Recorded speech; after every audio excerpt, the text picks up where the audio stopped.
want to start off with man-to-man principles. You got to cover the ball. Zone, in my opinion, is a great alternative, and I think all teams should have it. However, no great defenses that I've seen have not had a serious man-to-man presence to it. So we start off with the man-to-man. First thing we teach is simple. Stay between your man and the goal. I mean, defending one-on-one, essentially what the ball carrier wants to do is to get on the other side of you. So if you understand it's really that simple. If you approach him, he's trying to get on the other side of you. So if you understand that, and you can, in simplest form, stay between him and the goal, obviously easier said than done. Okay? We want our guys to play with a presence. We want them to approach the ball carrier and to be confident in their plan, whatever their plan might be. We're going to go over that, whether it's force them to their weak hand or wherever they want to do. We want them to have a presence, and it starts with a stance. Athletic stance, stick out in front, establish a position, and just have a little bit of me against you, let's go right now attitude. So that's what the presence is, and we want them to have it, whether it's a short stick, whether it's an attackman riding, or certainly the poles when they approach the ball. So, again, it's coach's choice, however you want to play. Okay? Behind the goal, the choices could be, we're going to force the ball carrier to his non-dominant hand. Force him to make a play with his non-dominant hand. Or you could say, all right, we think we have an athletic advantage. We're going to force him to run upfield, and we're just going to keep riding him towards the midline. Okay? Or if we think we can cause turnovers, we may want to get in front of them, turn them back into a slide, and double team the ball carrier. So from behind, there's a couple of things you can do, and for us, we practice all of them. I don't know that in high school you can, but if you can, it's certainly an advantage. From the wing, you can either force them underneath, which is towards the X or towards the back of the goal, or you can force them over, which is towards the middle of the goal. Again, if you want to have a defense where you're sending them to angles, you're going to force them underneath. If you want to force them to their weak hand, you're going to force them over. And the top is very similar. If you approach them to the top and you want to send them down the alley, okay, you can do that. Or you can send them to their non-dominant hand. If you're top center, they're going to be moving towards an alley either way, so you might as well send them to their non-dominant hand. They have a less chance of making a play. Defend the ball behind the cage. There's a couple of approaches that come about. But when the ball goes out of bounds on an end line or a dead ball, you should be ready. You should get out there, and at times the ref should have to back you up. You should have such a presence where your stick is extended. We tell our guys we want to put your nose on the shoulder of their non-dominant hand. Of their dominant hand, so that they have to take a wider angle to get around you. Simple.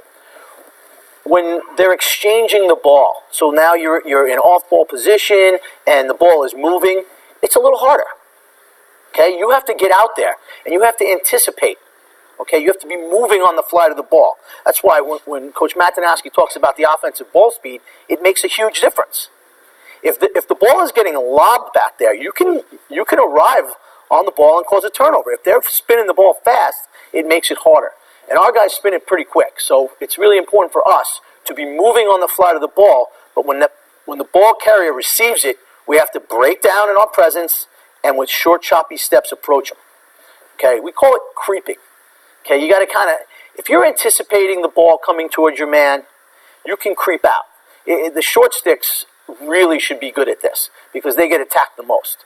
So they have to be especially good at the creeping. Okay, there's three ways you get beat when you're playing the ball behind the goal. You get beat on an approach, you get beat on an angle, or you get beat with poor goal on it technique. When you're approaching the ball, if you don't drop step, now some college coaches teach guys to approach with their stick at their side because they don't even want them to try to poke because it's really hard to poke and not lunge. You have to drill it and drill it and drill it. You have to teach your guys to come up and poke and drop. Your stick is extended to force direction. If your stick is at your side, the ball carrier can get really close to you And if you cover someone who's really fast and they attack your bottom hand, you're going to wind up turning, and then you won't have an angle to be able to play them. So for us, the stick is extended just to force them to commit the direction within the 6 feet of the pole. And Coach, let's talk basically about how does the offensive player react when you have your pole in front? When you have your stick out here, they're gonna pick which side they're gonna go faster. Okay, because if their stick is just in front, like here with two hands, we're gonna get to their hands. So by our stick being out, he's gonna direction right away. If our stick is out here, he may come running at us with this, and now we're backpedaling. And if we can't really backpedal well, and he attacks this bottom hand, we could be on roller skates a little bit. So what happens? You want to be able to teach your guys, this is what you did wrong. You got beat on the approach. You got beat on the angle. Or you got beat on the goal line technique. Now, with the approach, a lot of times it's, instead of poking and dropping, they poke and step. So they come at a guy, and they do this. Now, I said it earlier. Essentially, what they're trying to do is get on the other side of you. The easiest way for a ball carrier to get on the other side of you is when he's moving one way and you're moving this way. So it's really hard to stop him. Unless you jam him up, he's going to go by you. So a lot of times, if you get beat on the approach, that's what it was. Okay? Number two, the poor angle. Attackmen run on arcs. Because of the crease, they have to run on an arc around the goal. Defensemen can run on angles. Okay? Show you right here, real quick what I mean.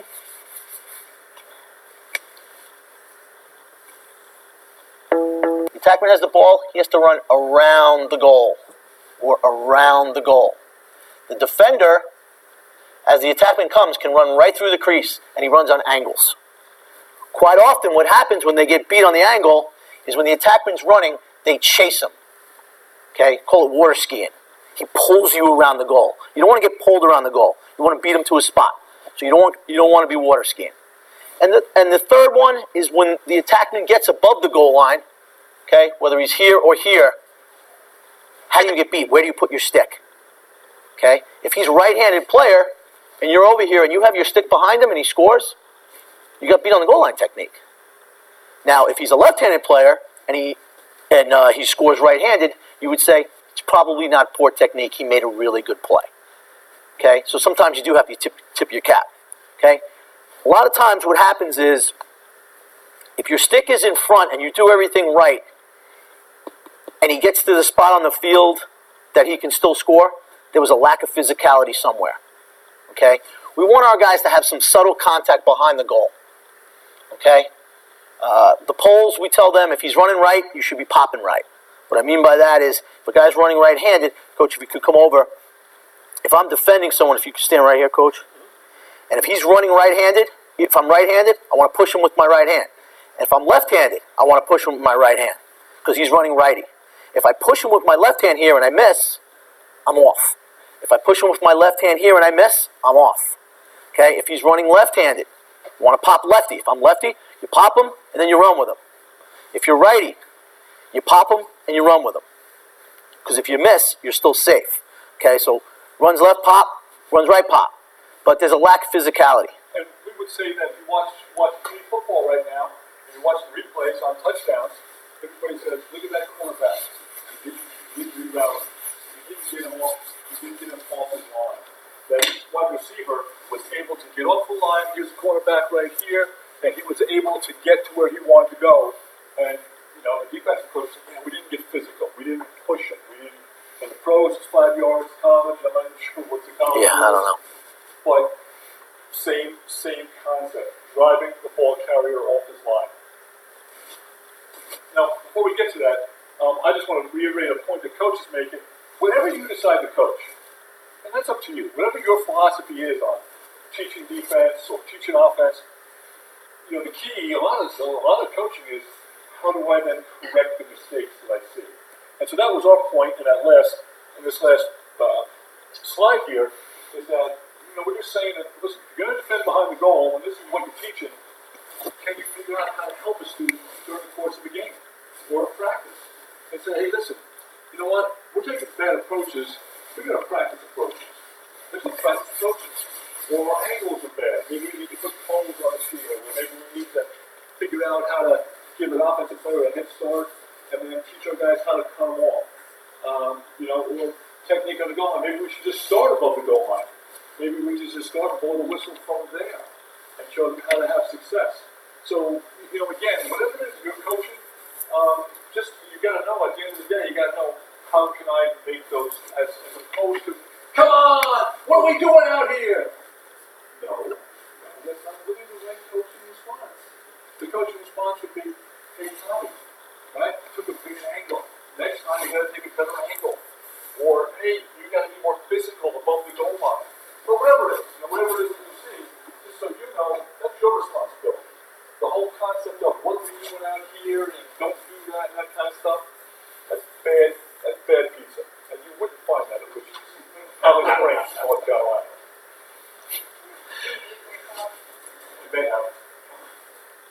And you couldn't hear any of that? No, you can hear it on the natural side. Okay. Phew. I did before when I was on the phone. Right. Just go over the touching of the Okay, well, if you're behind the goal, behind the goal. okay, and he's going to his right hand, and you're a right-handed defender, you want to pop with this hand because once you move him off course, now you can either go to your V or you can reset your body and turn him back towards X. You don't want to push with that other hand with your left hand when he's running right because you'll get behind him, especially if you miss. And if they're really good, like Matt teaches this great. If you play with your stick behind them, they will just rock into you and then attack this hand by coming down. And here's the concept. If you're popping with your trail hand, that means your feet are already in the right spot. You're ahead of them. Right? If you were trying to pop there, it means that your feet are behind them already. All right? So now this way, it's subtle. So it's just a pop here to create the separation to do what you want with your stick. If he's a righty and you want to get to that V hold, now you can get your stick around and then close distance. If he's a lefty and you just want to get ahead of him, you can just do that. But you're popping him for that separation. Okay? Now, if you play with your stick behind him, like I said, what he'll do is he'll rock into your backhand and then attack this side here, and now you got nothing. So once you pop him, you got to reset somehow. Okay? But what happens is sometimes they forget to pop, and that's where you get in trouble. Are you allowed to make contact with the shaft? I would ask the man who just asked me that question. Right? And the answer is? Most of the time. Right. But for those of you guys out there, the answer is no. You're not allowed. That would be a cross check, or a cross check hold. That decent pressure though. Well, or Only if it's your hands. equal pressure. You don't teach your guys to stick horizontal, do you? No. No. Stick vertical. No, only if you were in trouble. I just want to make that point. When you're popping, you got your stick here. Well, no, you're here, but one hand is lower than the other. Yes. Right. You know what? We don't want them to do it with both hands. We want it to be one, turn them and go. Lower than the other. The chances of getting a cross check are very similar. Very less, much less. Right. Right. But again, you have to teach your guys what you want to do. Some coaches really believe in the V hold. Okay, there's coaches in New York that teach their defensemen to switch hands so that they can always be in the V hold. There's other coaches that want their stick behind them and stay like this and cross-check them upfield. You got to decide what's best for you. Okay? But either way, they have to be rerouted. They have to physically be moved. And if you don't touch them behind the goal, you're going to have a really hard time moving them once they get in front of it. Like I said, they're running on arcs. They're coming around the goal. So when they're coming on this arc, before their shoulders get square to the goal and coming around, you need to push them. Or else you're going to absorb everything they got. It's very similar to playing linebacker. When a guy's running towards the sideline, if you don't get him before his shoulders turn, you're going to absorb the brunt of him. So it's very similar. Let's get to the wing, okay? Defending from the wing. Okay? When you approach someone on the wing, you're approaching already drop-stepped, typically. Some people go directly flat, but it's not imperative to what I'm saying here. So when you approach someone, if you're approaching them flat or you want to send them under, or if you approach them like this and you want to send them over, the most important thing is that your first step is lateral. Because if you approach them and you're drop-stepped, and then you drop-step again, you opened up way too much, and they're going to turn corners on you, whether it's get under you for a goal or get around you to go to the top side. So you have to trust your approach, whichever it is, and then the first step is either left or right, so that they have to run around your body to get to where they're going. It's a very dangerous place to play defense. A lot of good offensive teams initiate offense from the wing because in one step they're really threatening.